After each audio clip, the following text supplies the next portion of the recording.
Hey guys, it's me, Mike. Haven't been around in a while. So, a little railroad business update for all of you paying attention. I've not disappeared. I've actually still been working. Um, about 2 months ago, I almost finished completion of the main line loop. So, we have a double track main line, and it goes all the way around. I just have to buy some track and tie it in. I'm gonna probably put the track in first and prop it up with the yardstick or something just to see how it's gonna go. But that's gonna be the main line. That's gonna be the loop. I did, by some miracle, somehow, some way, was actually able to, and it can accommodate the big auto parts hauling cars, make an eastbound entrance into the yard. So this is the finished yard product. I have an end around track and some sidings. The end around track might be a little goofy looking, but it actually does work. The turning radiuses are pretty gradual and not very severe. So if I had to, a bigger train, a train that had some longer cars on it, can actually use the end around. But with the advent of the yard entrance here and a crossover switch here, eastbound trains should be able to back into the yard, and their cars should be set out onto, well, actually, the eastbound train, the westbound trains are on the outside track, the eastbound trains are on the inside track. The eastbound trains should be able to just back into the yard, and they'll have their cars set out for them. So if a train's coming from the east, he would come around, stop here, and back in. Or what they could always do, I'll have to think about that a little bit more. It's still a work in progress how we're going to get the eastbound trains in. I did make a video on how the westbound trains work. It's pretty straightforward. The eastbound trains, what I think may happen is cars for eastbound trains are going to be set out for pickup when they know an eastbound train is going to pick up this car or that car. The yard job will take the cars and set them on the end around track, or they could just set them on the work tracks, doesn't matter. And the eastbound train will pick it up. But either way, there's definitely a way to do it. So that's the yard. That's the main line loop. We have business update.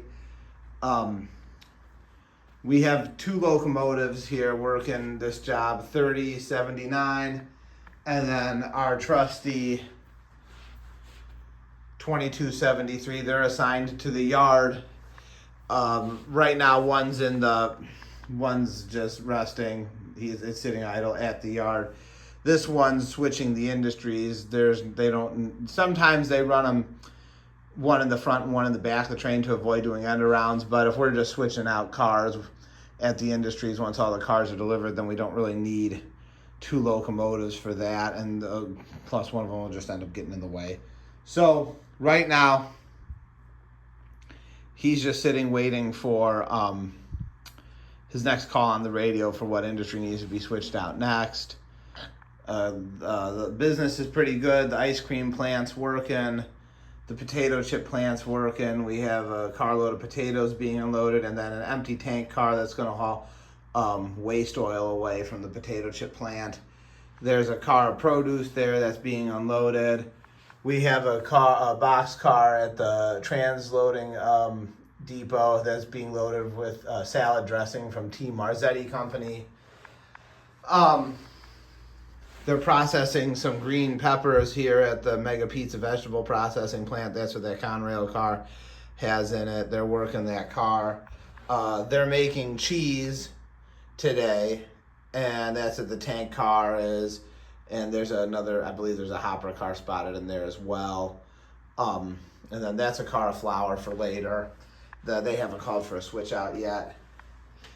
And the frozen foods plant as you can see, is pretty busy. They've got sugar and flour and other products in those hopper cars. And then they have cheese and meat that they unloaded in the Wisconsin Central refrigerator cars. Now those cars that they're unloaded are actually going to be reloaded and sent to Chicago. There's, I think, well, 1, 2, 3, 4, 5, 6 loads that are supposed to come out of there today, headed to Chicago. So we're waiting on the plant to release some of those cars and call for a switch out. So the name of the game is for sure keeping the yard empty, because it's a small yard. We don't have much room. So the yard master is always calling for trains to come and pick up, as you can imagine. That's the idea right now. But as it goes, everything's working pretty well. I have not upgraded to DCC system just yet. We're still working on that project. I had some other things going on this summer, which is why I haven't posted a video in a couple months. Some of that stuff is now behind me, and my next project is to upgrade to a DCC system, and then actually get some better locomotive power down here. I like the Bachmanns; they work well for me, but we don't have the proper locomotives for road trains.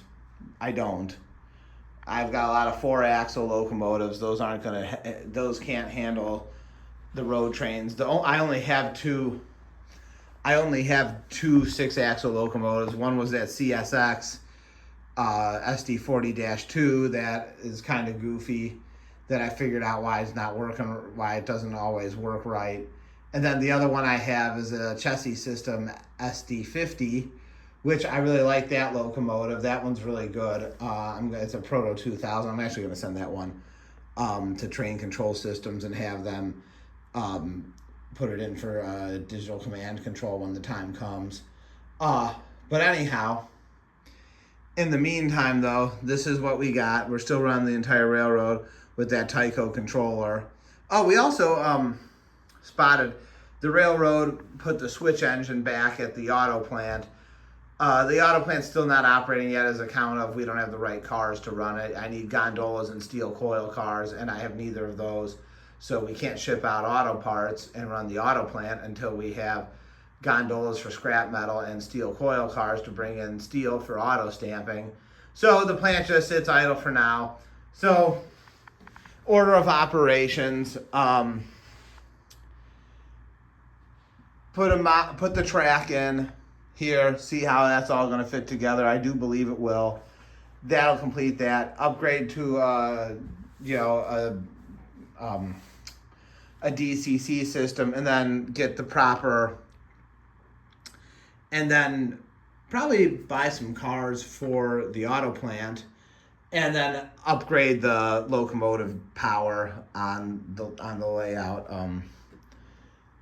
The superintendent of the railroad, who's that fat black and white cat that you sometimes see, wanted to know why we don't have the proper locomotives for the railroad. He said that that needs to be addressed. We're like the Southern Pacific Railroad in the late 70s. Locomotives, we have some, not a lot to go around, but we have some.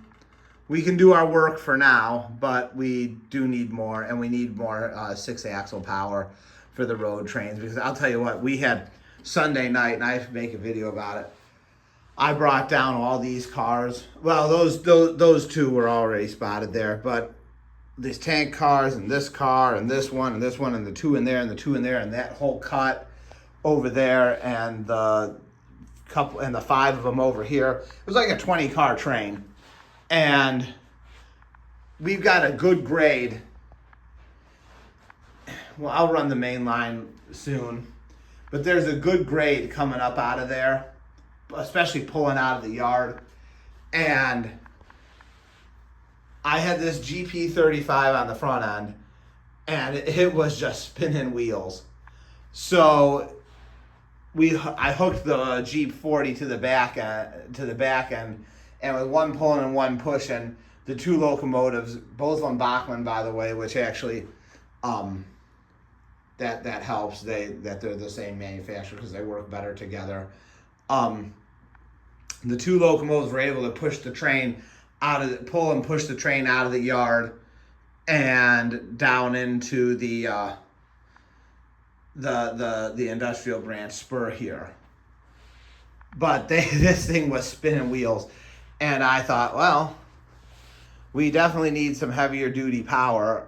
We did test it though, and I tested it with my SD50, and I proved you can run an SD50 straight to the Ford yard and end around and haul out. So the branch line can handle that big six axle power. Could certainly, an SD40-2 could certainly navigate all this. All right, gotta run. Bye.